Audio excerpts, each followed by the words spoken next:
అదే అండి. కేటీఆర్ గారికి ఒక ఫస్ట్ నుంచి కూడా ఒక అహంభావం. నేను ఒక రాజు కొడుకుని, శ్రీమంతుని కొడుకుని అని ఒక అహంభావంతో ఆయన ఒక ప్రవర్తన ఉంటుందని అందరికీ తెలుసు.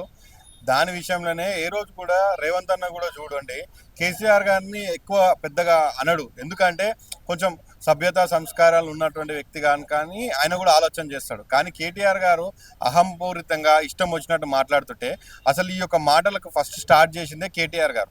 ఒక ముఖ్యమంత్రిని పట్టుకొని ఇష్టం వచ్చినట్టు మాట్లాడుతుంటే, మొన్న జరిగినటువంటి ఒక సర్పంచ్ల సభా సమావేశంలో మా కార్యకర్తల్లో కొద్దిగా జోష్ నింపాలని చెప్పి ఆ రోజు మా ముఖ్యమంత్రి వర్యులు కూడా అన్నారు.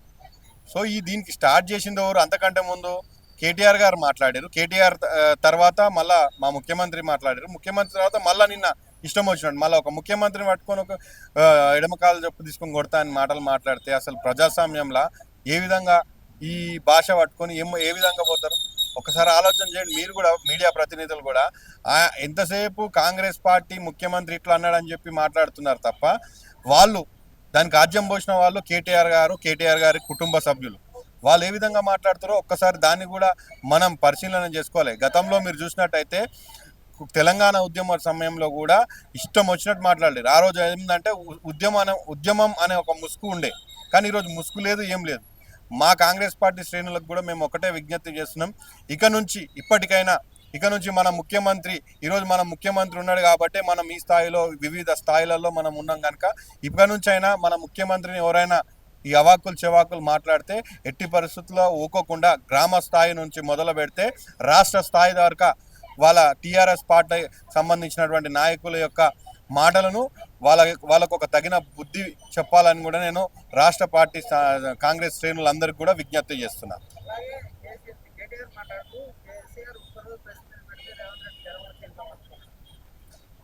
కేసీఆర్ అనేటోడు 6 నెలలకు 3 నెలలకు ఒకసారి వచ్చి ప్రెస్ మీట్లు పెడతాడు. నాకు తెలిసి 2 సంవత్సరాలు 3 సంవత్సరానికి ఒకసారి ప్రెస్ మీట్ పెడతాడు. కానీ రేవంత్ అన్న అనేటోడు ఒక ముఖ్యమంత్రి హోదాల, అంటే ముఖ్యమంత్రి అంటే ప్రజలకు జవాబుదారీ తనం ఆయనకు ఉన్నది కనుకనే రోజు ఎప్పటికప్పుడు ప్రజలకు ఎటువంటి అభివృద్ధి కార్యక్రమాలు చేస్తున్నాము, ఏ విధంగా ప్రజలకు సంక్షేమం చేస్తున్నాము, ఏ విధంగా ప్రజలకు మనం అందుబాటులో ఉంటున్నాము, మనము మన కాంగ్రెస్ పార్టీ శ్రేణులు, అదేవిధంగా ప్రభుత్వానికి సంబంధించినటువంటి అధికారులు ఏ విధంగా ప్రజలకు సేవ చేస్తారు అనే దాని మీద ఎప్పటికప్పుడు ప్రజలతోటి ఆయనకు అలవాటు. మన ముఖ్యమంత్రి గారికి మీడియాకు సంబంధించినటువంటి వ్యక్తులు అన్నా కానీ గౌరవం ఉంటుంది కాబట్టి ఆయన ఎప్పటికప్పుడు మాట్లాడుతుంటాడు. దాన్ని పట్టుకొని రోజు మాట్లాడతాడు చేస్తాడు. అది మీ విజ్ఞప్తికి వదిలేస్తున్నావు. ముఖ్యమంత్రి అన్నటప్పుడు ఒక ముఖ్యమంత్రి హోదాలో ప్రజలకు జవాబుదారీతనంతో ఉండాలని చెప్పి ఆయన మాట్లాడుతుండు. దాన్ని మనం నెగిటివ్గా తీసుకోవాల్సిన అవసరం లేదు కదా.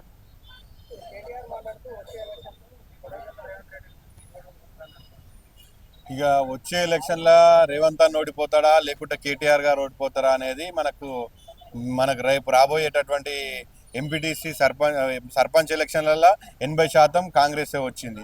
రేపు జరగబోయేటటువంటి ఎంపీటీసీ జెడ్పీటీసీ ఎలక్షన్లలో మళ్ళీ కాంగ్రెసే వస్తుంది. మున్సిపల్ ఎలక్షన్లలో కాంగ్రెస్ వస్తుంది.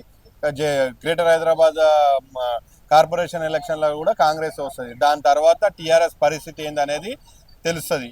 ఈరోజు నేను ఈ మీడియా పరంగా నేను ఒకటే మనవి చేస్తున్నా, రేపటి నాడు బీజేపీ టీఆర్ఎస్ అనేది అలయన్స్లో పోతుంది. ఎందుకంటే రోజుకు కేసీఆర్ గారి యొక్క పార్టీ పతనం ప్రారంభమైంది. సో అట్లీస్ట్ బీజేపీని పట్టుకొని, సెంట్రల్లో గవర్నమెంట్ ఉన్నది కనుక బీజేపీని పట్టుకొని మళ్ళీ కాంగ్రెస్ పార్టీని దెబ్బకొట్టే ప్రయత్నం చేద్దామని చెప్పి ఇద్దరు కూడా మింగిలయ్యారు. ఆ మింగిలైన భాగంలోనే కవిత గారిని బీజేపీ టీఆర్ఎస్ నుంచి బయటికి పంపించారు.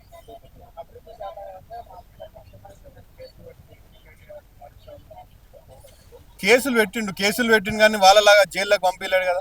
రేవంత్ అన్నను 2 సార్లు 3 సార్లు జైలుకు పంపించారు.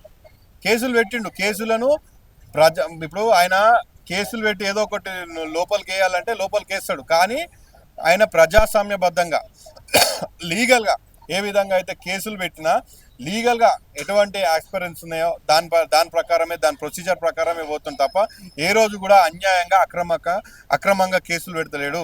ఇప్పటికీ ఆయన తలుచుకుంటే 2 రోజులలో జైలు వేయచ్చు. ఈరోజు 2 సంవత్సరాలు అవుతుంది.